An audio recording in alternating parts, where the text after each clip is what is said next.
اللہ علیہ نے آپ کی جو پرورش فرمائی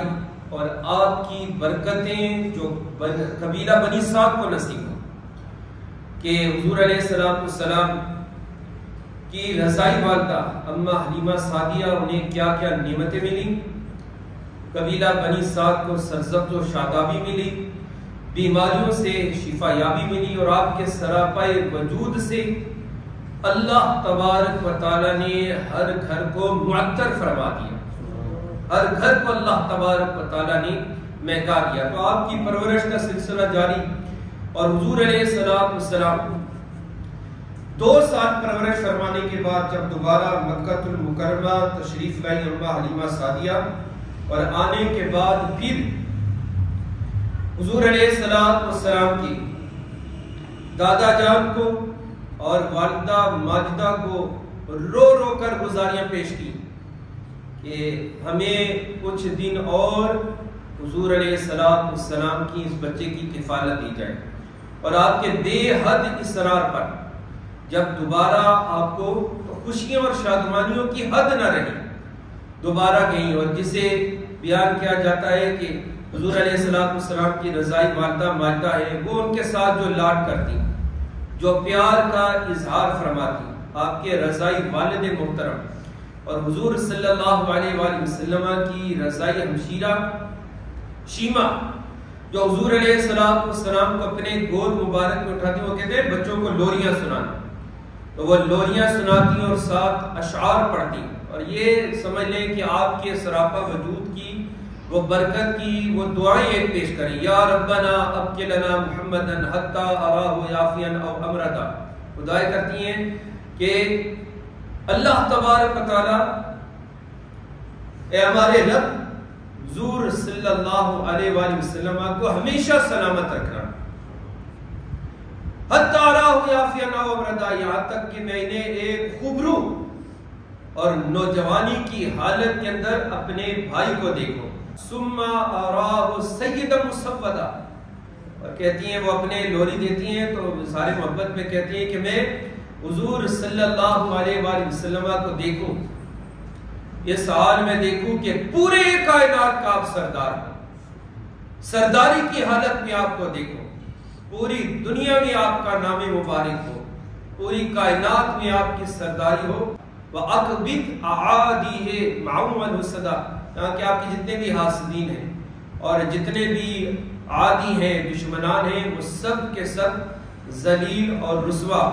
تو اس طرح کی بے شمار لوریاں آپ کی ہمشیرہ بہن جو ہے وہ حضور صلی اللہ علیہ وآلہ وسلم کو گود مبارک میں اٹھائے ہوئے یہ لوریاں دے رہی تھی۔ یہ ایک محبت کا اظہار تھا حضور صلی اللہ علیہ وآلہ وسلم کی کہ چہرے مبارک سے جو نور کی کرنیں نکلتی، ہر ایک کے دل میں حضور علیہ السلام کی محبت۔ اب یہ جو سال تھے جس میں حضور علیہ السلام کی پرورش مبارک آپ کی اماں جان فرما رہی تھی، یہ پورے قبیلے کے لیے باعث برکت تھی، یہاں تک کہ جب دوبارہ آپ کفالت کے لائیں تو اس وقت دیکھا کہ حضور صلی اللہ علیہ وآلہ وسلم بچوں کے ساتھ حجرہ مبارکہ سے باہر ہیں، اور لڑکوں کے کیا دیکھا کہ یہاں تک کہ آپ کا رضائی بھائی وہ دوڑتا دوڑتا گھر آئے، اور آنے کے بعد اپنے والدین کو مخاطب کیا کہ نعوذ باللہ حضور صلی اللہ علیہ وآلہ وسلم کو تو ہلاک کر دیا گیا۔ اب واقعہ کیا تھا؟ بظاہر جو انہوں نے دیکھا رضائی والد بھائی نے، تو والدین گھبرائے اور دوڑتے ہوئے جب آئے تو دیکھا حضور صلی اللہ علیہ وآلہ وسلم بچپنے میں ہیں مگر حالت قیام کے اندر ہے۔ اب اللہ تبارک اللہ یعصمک من الناس، اللہ تبارک و تعالیٰ نے حضور صلی اللہ علیہ وآلہ وسلم کی حفاظت کا ذمہ اپنے ذمہ کرم لیا ہوا، یعنی یہ رب کی شان ہے۔ اور الم یجدک یتیما وآفا، اللہ رب العزت نے آپ کو حالت یتیمی پائے اور اپنے آغوش کرم میں لے لیا۔ معاملہ یہاں پہ ہے شق صدر کا کہ حضور صلی اللہ علیہ وآلہ وسلم کے سینہ مبارکہ کو چاک کیا گیا، کہ جب آپ بچوں کے ساتھ تھے یہ ابتدائی تھا کہ حضور صلی اللہ علیہ وآلہ وسلم کو لٹایا گیا، سینہ مبارک چاک کیا گیا، اور اس میں سے آپ کا دل مبارک نکالا گیا، سونے کے تشت میں رکھ کر ان فرشتوں نے حضور صلی اللہ علیہ وآلہ وسلم کے دل مبارک کو صاف، طیب اور طاہر سفید پانی کے ساتھ دھویا، اور دھونے کے بعد پھر حضور صلی اللہ علیہ وآلہ وسلم کے قلب کو آپ کے سینہ مبارکہ میں رکھ دیا گیا۔ اور یہ ابتدائی شق صدر تھا کہ جسے آپ کے رضائی بھائی نے دیکھا تو بچے ڈرے اور آن کر کہا کہ نعوذ باللہ حضور علیہ السلام کو تو ہلاک کر دیا گیا، مگر آپ صحیح سلامت تھے۔ تو یہ واقعہ تھا شق صدر کا۔ شق صدر کا واقعہ حضور صلی اللہ علیہ وآلہ وسلم کی حیات اقدس کے اندر 4 مرتبہ پیش آیا تھا۔ اب اس میں کیا حکمتیں تھی؟ پہلی حکمت تو ہمیں یہی نظر آتی ہے کہ رب نے جب اپنے حبیب کا ذمہ خود لیا ہوا تو اس میں جتنی بھی حکمتیں تھیں وہ رب اور رب کا رسول صلی اللہ علیہ وآلہ وسلم بہتر ہے، مگر جو اس پر کلام کیا مفسرین و محدثین نے کہ 4 مرتبہ آپ کا سینہ مبارک چاک کیا گیا۔ ایک حضور علیہ السلام کے جب اماں حلیمہ سعدیہ سلام اللہ علیہا آپ کی کفالت فرما رہی تھی۔ دوسرا حضور صلی اللہ علیہ وآلہ وسلم جب نوجوان ہوتے، جب جوانی کے مراحل میں داخل ہوئی، حالت بلوغت کو جب آپ پہنچے تو اس وقت آپ کا سینہ مبارک دوبارہ اسی طرح چاک کیا گیا، اور چاک کرنے کے بعد پھر قلب اطہر کو سینہ مبارک میں رکھ دیا گیا۔ تیسری مرتبہ وحی کے نزول سے پہلے حضور صلی اللہ علیہ وآلہ وسلم کا شق صدر کیا گیا، اور چوتھی مرتبہ حضور صلی اللہ علیہ وآلہ وسلم جب سفر معراج پہ تشریف لے جا رہے تھے کہ جبریل امین تشریف لائے، اور اس وقت آپ مطاف میں تھے خانہ کعبہ شریف کے سامنے، اور اس وقت آپ کا سینہ مبارک چاک کر کے قلب اطہر کو صاف کیا گیا، اور پھر دوبارہ سینہ مبارکہ میں رکھ دیا گیا۔ اس میں کلام یہی ہے کہ ابتدائی طور پر حضور علیہ السلام کا بچپن مبارک اس طرح نہ تھا جس طرح عام بچوں کی شرارتیں ہوتی ہیں کہ بچے لاو لاب باتیں بھی کرتے ہیں، کھیل کود میں بھی اپنا وقت صرف کرتے ہیں۔ بچپن میں آپ کا سینہ مبارک اس لیے چاک کیا گیا کہ اللہ تبارک و تعالیٰ نے یوں تو انبیاء کو شیطان کی دسترس سے محفوظ رکھتے ہیں، مگر جو قلب میں ایک شیطان کا حصہ ہوتا ہے، ایک لوتھڑا، تو اسے نکال دیا گیا تاکہ آپ کا بچپن بھی عام بچپن کی طرح نہ ہو جس طرح عام لڑکوں کا ہوتا ہے۔ اور پھر حضور علیہ السلام جب حد بلوغت کو پہنچ رہے، اس وقت حضور صلی اللہ علیہ وآلہ وسلم کا قلب اطہر اس لیے شق صدر ہوا تاکہ ایک جو نوجوان ہوتے ہیں نفسانی خواہشات ہوتی ہیں، اور بلوغت کے بعد جو ایک تبدیلی آتی ہے، بلوغت کے بعد ایک دنیا کی طرف رغبت ہوتی ہے،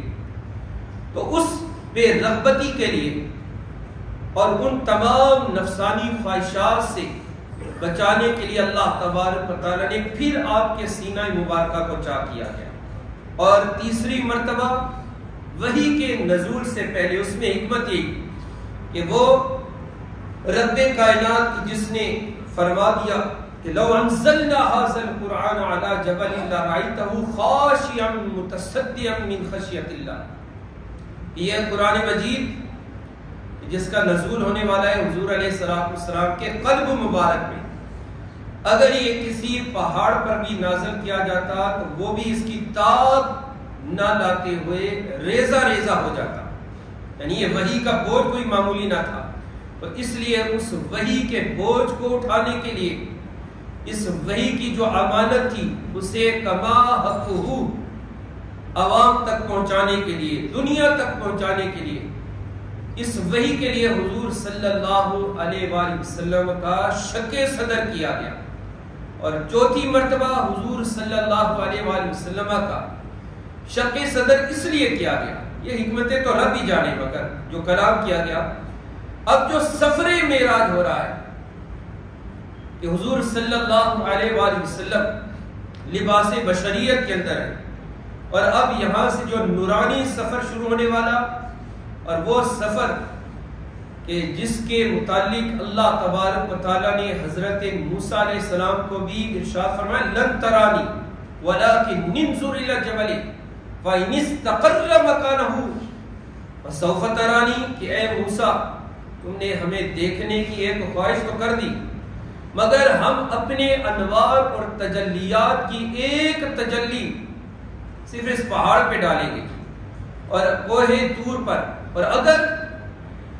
یہ پہاڑ اسے برداشت تم نے دیکھ لیا تو ہمارا دیدار کر لو گے۔ مگر حضرت موسیٰ علیہ السلام کیا ہوئے کہ اس تجلی کی تاب نہ لاتے ہوئے حضرت موسیٰ علیہ السلام کیا ہوئے، وہ بے ہوش ہو گئے۔ اب سفر معراج اللہ تبارک و تعالیٰ نے جو انوار، جو تجلیات کا مشاہدہ کروانا تھا، اور سب سے بڑھ کر اللہ تبارک و تعالیٰ نے حضور صلی اللہ علیہ وآلہ وسلم کو وہ معجزہ عطا فرمانا تھا جو حضور علیہ السلام کے شایان شان تھا۔ حضور علیہ السلام نے اپنی ظاہری حیات میں، حالت بیداری میں، اپنے سر کی آنکھوں کے ساتھ اللہ تبارک و تعالیٰ کا دیدار فرمایا۔ تو اس لیے حضور صلی اللہ علیہ وآلہ وسلم کا چوتھی مرتبہ شق صدر کیا گیا۔ یہ اس کے اندر ایک حکمت جس کے اوپر ایک کلام کیا گیا۔